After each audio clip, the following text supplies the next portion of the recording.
우리 사람들이 다 다르고 또 다른 사람들이 모여 있기 때문에 다양한 사람들이 모인 이런 집단 또 공동체 안에서는 항상 두 가지의 밸런스가 필요합니다. 하나는 그들의 다양성을 존중해 주는 것과 또 한 가지는 우리가 공동체라면 이 공동체는 어떤 비전과 가치를 하나로서 받아들인 사람들이거든요. 그렇기 때문에 한 비전과 가치 가운데 걸어가는 그래서 다양성과 일치성을 어떻게 조화시키느냐 이것이 정말 그 중요한 문제이긴 하지만 중요하지만 참 어려워요. 그것들을 조화시키는 것이 어렵습니다. 그래서 이 다양한 사람들이 함께 모인 고린도 교회에서도 크게 다른 두 부류의 사람들이 있었어요.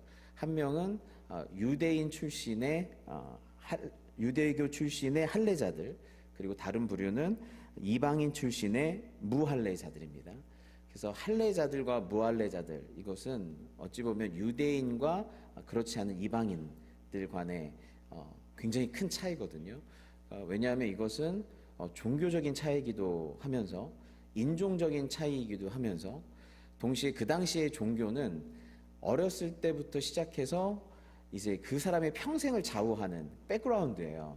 내가 어떤 종교를 갖고 있느냐가 나는 어떤 배경에서 자랐느냐를 의미하거든요. 그래서 그 종교 자체는 그 사람의 삶의 모든 배경이 되는 문화였어요. 그래서 고린도 교회 안에 할례자들과 무할례자들 사이에서의 갈등이 있을 수밖에 없었죠. 왜냐하면 많은 차이가 있죠. 인종적 차이, 문화적 차이, 종교적 차이를 갖고 있었기 때문에 그렇습니다. 또 한 부류의 차이가 있었는데 그것은 계층적 차이였어요. 종과 자유인, 종이냐 자유인이냐 라고 하는 이 계층적 차이도 굉장히 극복하기 어려운 차이죠. 이 두 가지 차이가 굉장히 그 교회 안에 심각하게 있었습니다. 그래서 우리의 다름은, 우리가 악한 세상에 살고 있기 때문에 인간들이 갖고 있는 다름은 금방 차별이 되기도 하고 차별이 되고 이러한 계층적 차이는 금세 계급이 되기도 해요. 그래서 다름이 변질되면 차별과 계급 이렇게 되어버리거든요.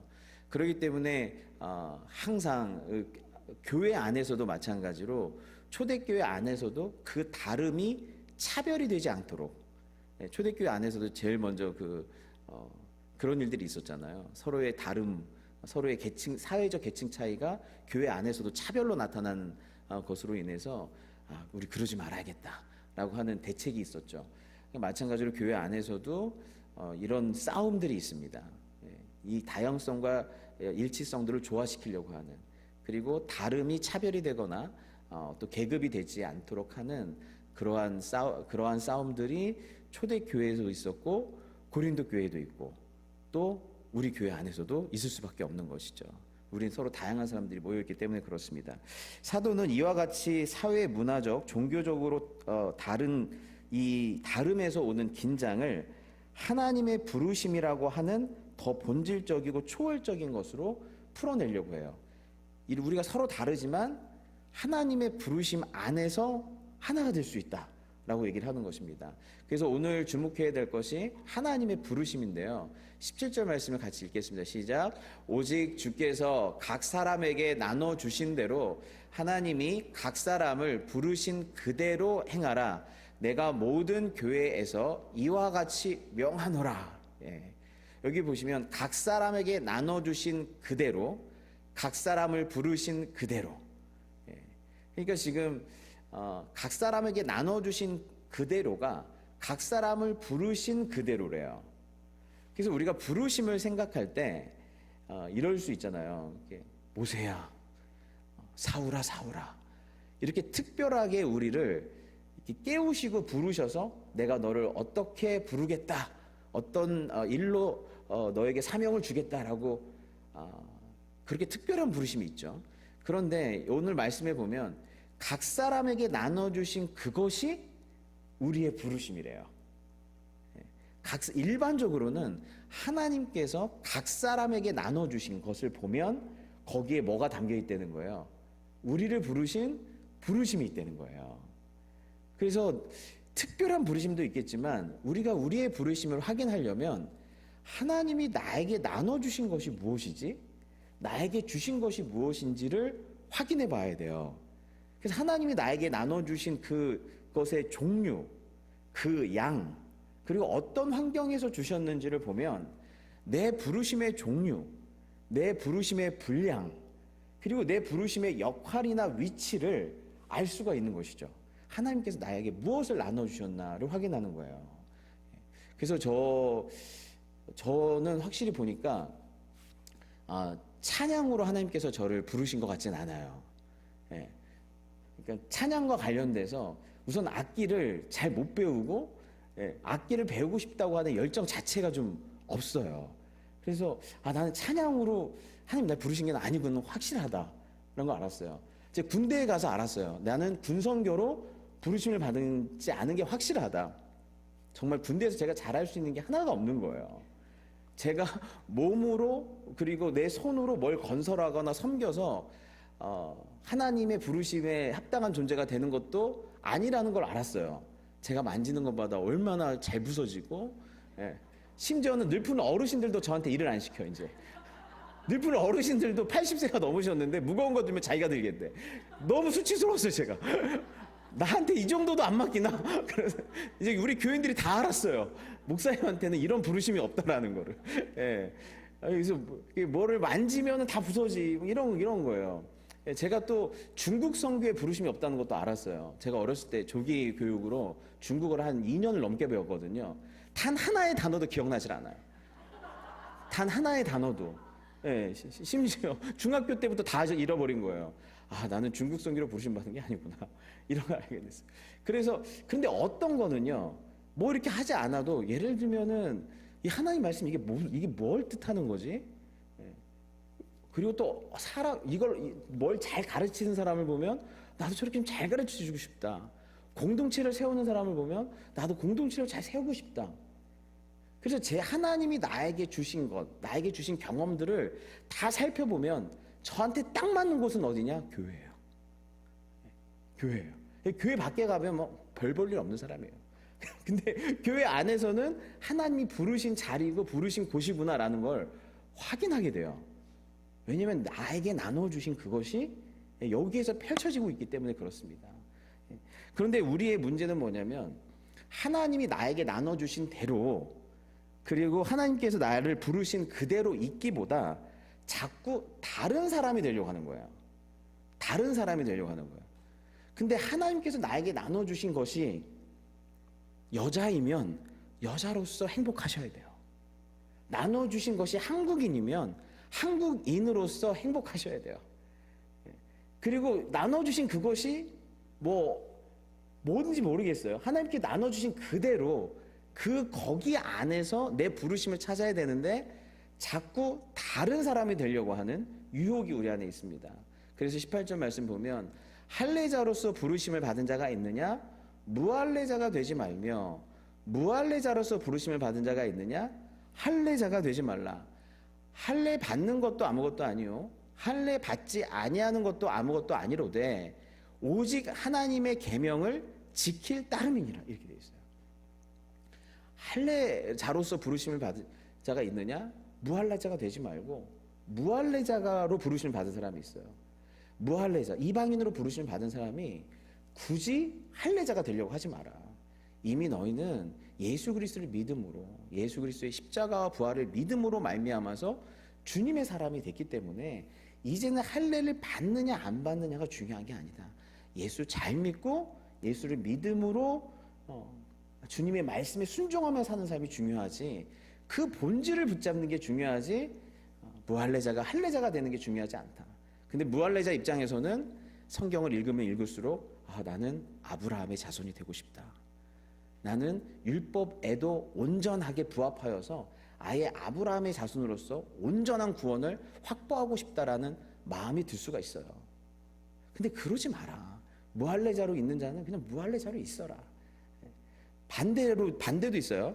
할례자가 무할례자가 되고 싶은 사람도 있어요. 그 얘기는 뭐냐면 유대인이 할례를 받았는데 무할례자가 되려고 하는 거예요. 그 얘기를 들어보셨나요? 그러니까 할례라고 하는 건 이 현대 시대에서 얘기하면 남자의 포경 수술이죠. 남자의 성기에 귀들을 덮고 있는 그 포피를 잘라내는 것이 할례 의식이잖아요. 지금은 얘기로 하면 포경 수술인데 그 당시에는 어떤 수술들이 지금 성행하고 있었냐면 그 당시 에피스파즘이라고 하는 역포경 수술이 성행했었어요. 그건 뭐냐면 할례의 흔적을 지우는 거예요. 할례의 흔적을 지우고 다시 포피를 재생하는 그러한 수술이었어요. 왜 그랬을까요? 그 당시에 그 헬레니즘 문화 가운데에서 그 사람, 그 고위층이나 엘리트층이나 당시에 힘 있는 사람, 힘 있는 남자들이 어딜 가냐면 체육관이나 목욕탕에 가는데 남자의 기두에 포피가 없는, 그래서 할례 받은 모습을 보면 그걸 부적절하거나 저속한 것으로 봤어요. 그래서 할례 받은 사람들을 거기에 출입을 못하게 한 거예요. 출입을 못하게 하니까 거기에 가야지 인맥이 생기고 거기에 가야지 사업 구상이 생기고 거기에 가야 사람들과 인맥 가운데서 높아질 수가 있는데 못 들어가는 거예요, 거기를. 그러니까 그분들의 생각은 어떤 거예요? 어차피 할례를 받든 안 받든 중요한 것이 아니라면 그냥 나도 역포경 수술, 에피스파즘을 해서 다시 이런 뭐 체육관이든 목욕탕이든 들어가서 사회적으로 성공해야겠다라는 생각을 하는 거죠. 근데 그거에 대해서도 바울은 얘기를 합니다. 그러지 말아라. 그냥 굳이 그러려고 하지 말아라. 그것을 핑계 삼아서 복음 안에서 자유가 있다라고 하는 것을 핑계 삼아서 세상의 상승 욕구에 부합하는 일들을 하지 말아라. 그냥 뭐 할례자로 있다고 하면 그냥 할례자로서 주님을 사랑하고 할례자로서 주님을 따르는 삶을 계속 살아가라 라고 얘기를 하고 있는 것입니다. 그래서 이 바울의 이런 고린도전서에서 유명한 말이 있는데, 모든 것이 내게 가하나 다 유익한 것이 아니요 모든 것이 내게 가하나 내가 무엇에든지 얽매이지 아니하리라. 네가 그 에피스파즘을 할 수도 있지만, 무할례자가 될 수가 있겠지만, 모든 것을 다 할 수 있지만 그게 다 유익한 것이 아니다. 다 유익한 것이 아니다. 그리고 모든 것이 내가 다하나 내가 무엇이든지 얽매이지 아니하리라. 내가 자유롭게 선택한 그것으로 말미암아서 어떻게 된다는 거예요? 내가 얽매일 수 있다는 거예요. 그것을 한번 타협하기 시작하면 계속적으로 이 로마 사회의 상승 욕구에 편입하여서 계속적으로 이 땅에서도 내가 높아져야겠다라고 하는 그 매임에 매일 수가 있다라고 얘기를 하고 있는 것입니다. 그러면서 각 사람은 부르심을 받은 그대로 지내라. 할례자로 있으면 할례자로서, 무할례자로 있으면 무할례자로서 주님을 사랑하고 하나님 말씀을 지키는 중요한 그 본질을 붙잡고 살아라 라고 얘기를 하고 있습니다. 두 번째는 종과 자유인에 대한 것인데요. 주 안에서 부르심을 받은 자는 종이라도 주께 속한 자유인이요 또 그와 같이 자유인으로 있을 때에 부르심을 받은 자는 그리스도의 종이니라. 형제들아 너희는 각각 부르심을 받은 그대로 하나님과 함께 거하라.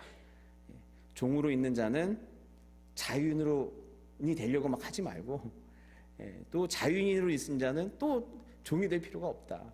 그냥 자기의 부르심 그대로 있어라. 그 당시에는요, 종과 자유인으로 신분이 나누어졌는데, 그 노예 그리고 해방된 노예, 그걸 자유민이라고 그래요.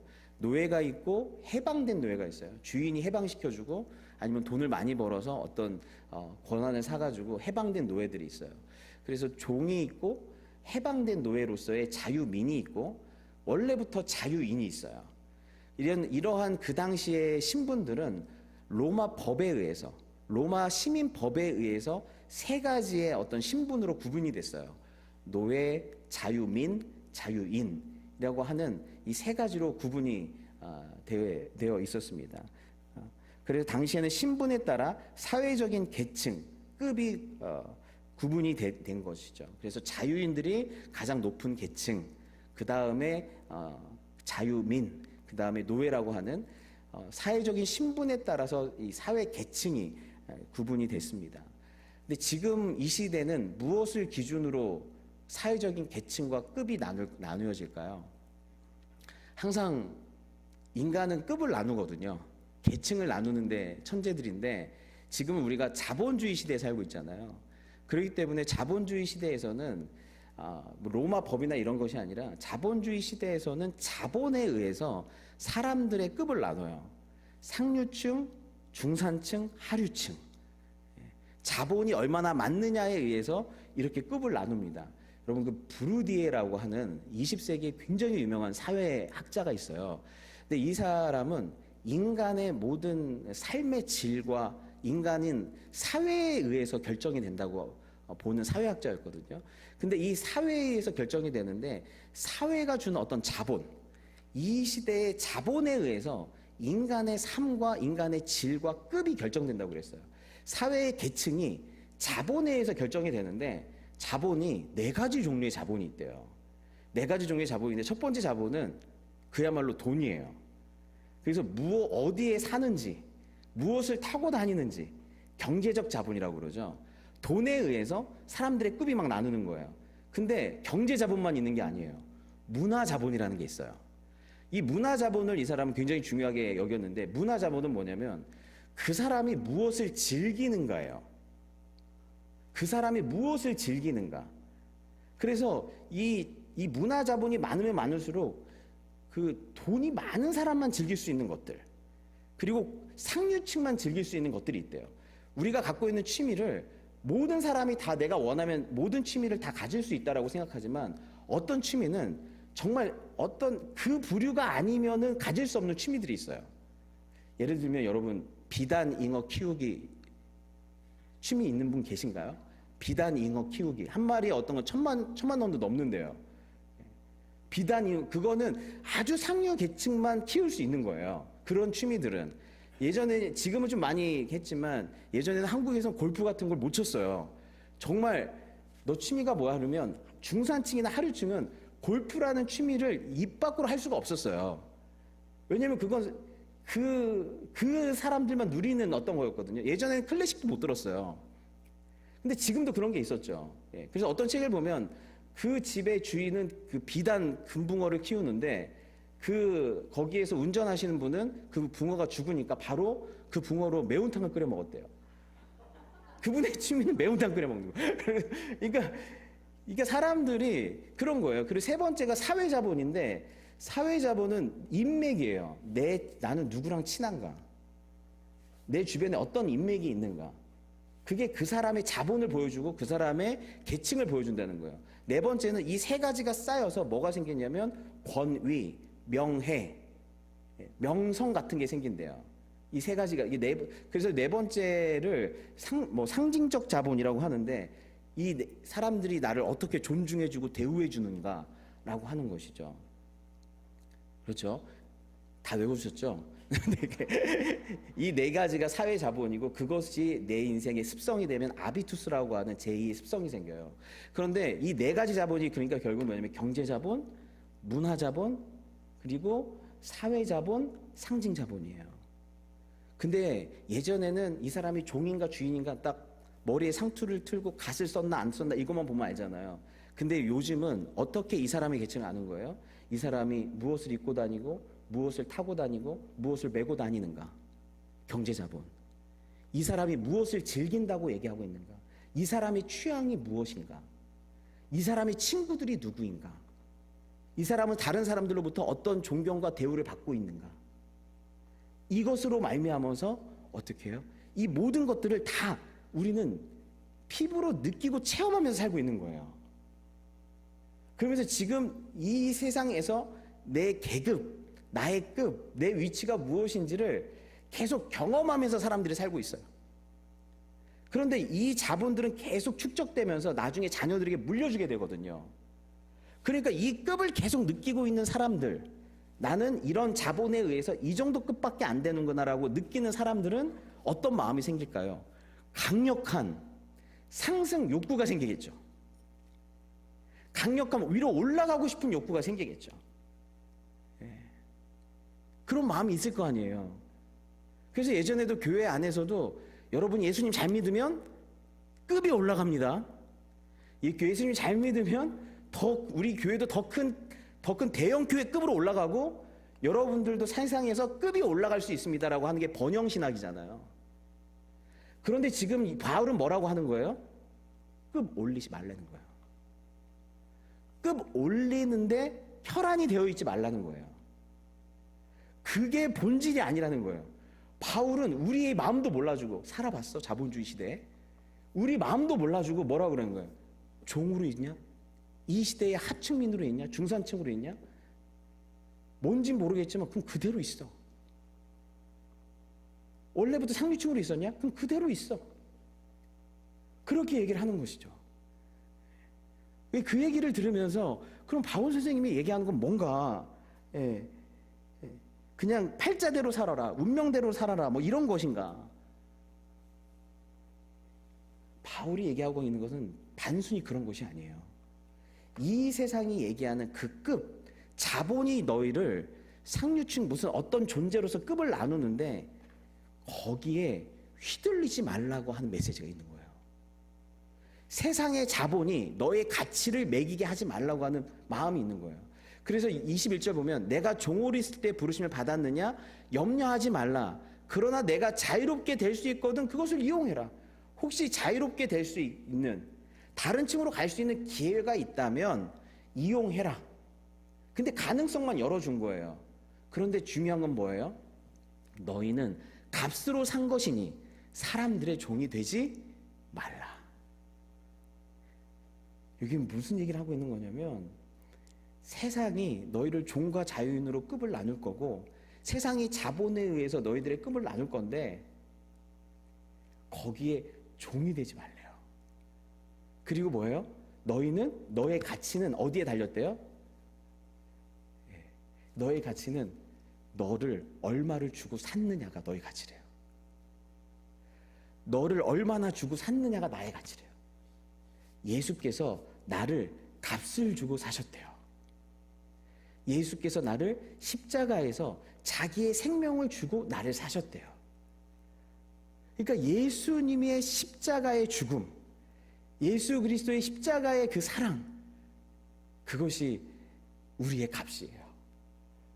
그래서 세상이 그 어떤 것으로 우리를 너는 몇 급이야, 어떤 불이라고 급을 매길 때 거기에 휘둘리지 않고 예수께서 자기의 핏값으로 나를 사셨다. 나는 예수님 짤이다. 나는 예수님 짤이다. 그 가치를 붙들고 있는 거라는 거예요. 그 가치를 붙들어야 된다는 거예요.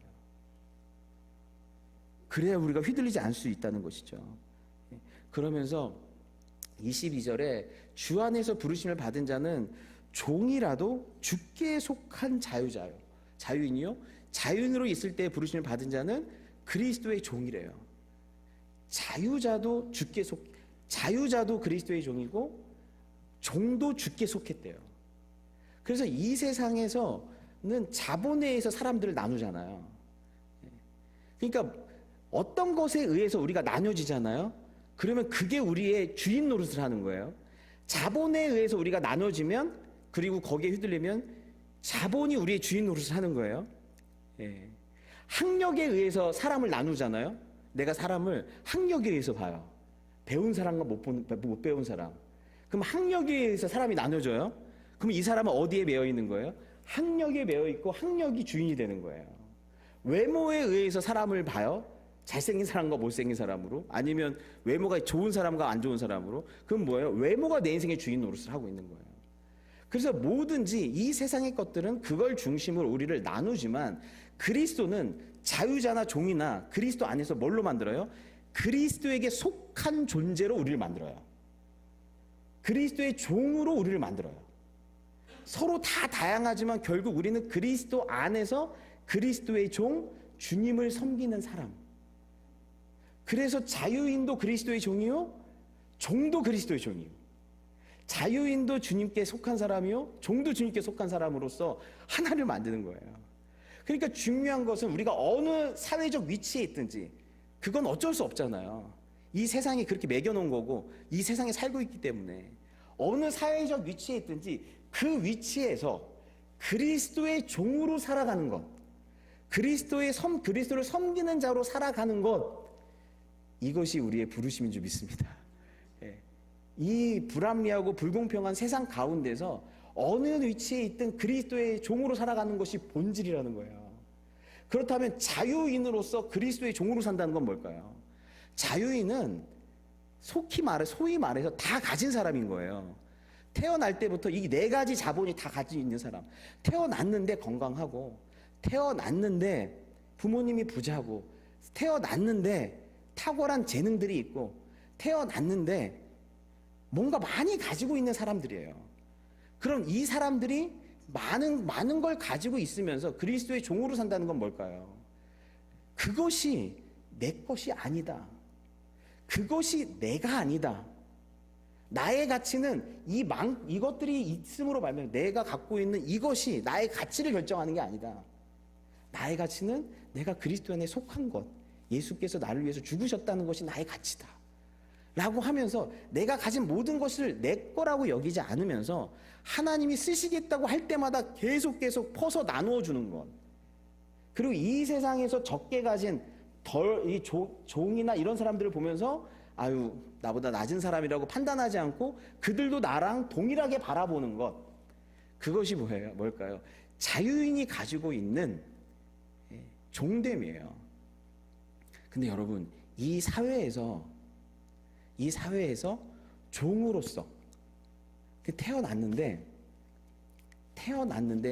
내가 갖고 있는 자본 자체가, 내가 갖고 있는 아비투스 자체가 벌써 태어났을 때부터 병약하고 질병을 갖고 있고 재능도 별로 없고, 그렇다고 부모님이 좋은 환경을 준 것도 아니고 태어났는데 종의 자리에 있는 사람들이 있어요.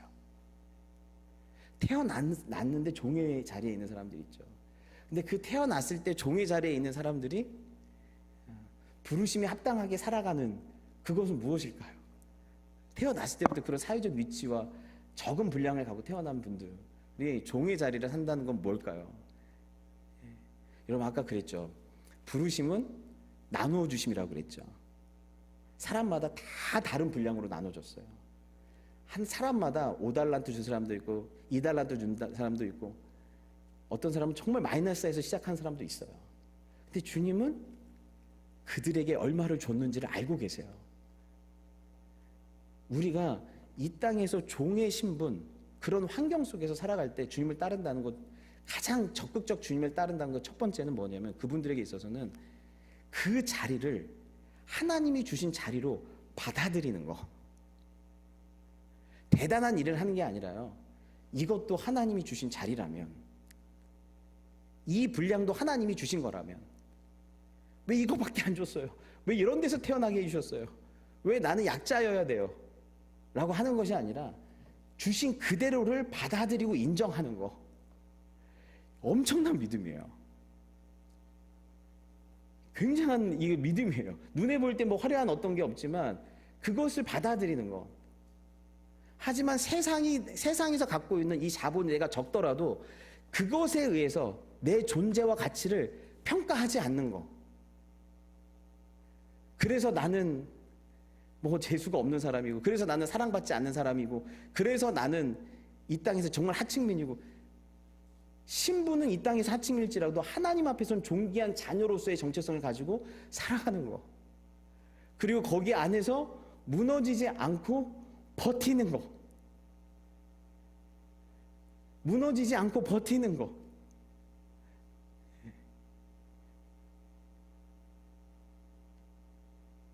내가 예수 그리스도의 십자가의 사랑을 받아들이고 하나님의 아버지 되심을 받아들이고 성령께서 나와 함께 하심을 받아들이면서 거기서 무너지지 않고 세상이 나누는 그 급에 의해서 나를 평가하지 않고 거기서 버티는 거. 그리고 바울이 그런 말을 하죠. 나는 어떠한 형편에 있는지 자족하기를 배웠다 라고 하죠. 어떠한 형편에서도 배울 것이 있는 거예요. 그 자리에서만 보이는 게 있는 거예요. 거기로 내려가야만, 그 가난함과 병약함과 고통의 자리로 내려가야만 보이는 게 있고, 거기서 역사하시는 하나님의 마음이라는 것들을 경험하게 되고, 거기에서만 보여지는 고통받는 자들의 신음이 있고 그 자리에서만 보여지는 하나님의 은혜를 배우는 것, 그리고 하나님께서 기회를 주셨을 때 내가 할 수 있는 그 분량 안에서 그 배운 것들을 흘려보내는 일들일 것입니다. 일들일 것이에요. 그래서 중요한 건 우리가 있는 그 자리에서 그리스도의 종으로서 주님을 따르는 그런 부르심에 그대로 본질을 붙잡고 서는 저와 여러분 다 되시기를 바랍니다. 같이 기도하겠습니다.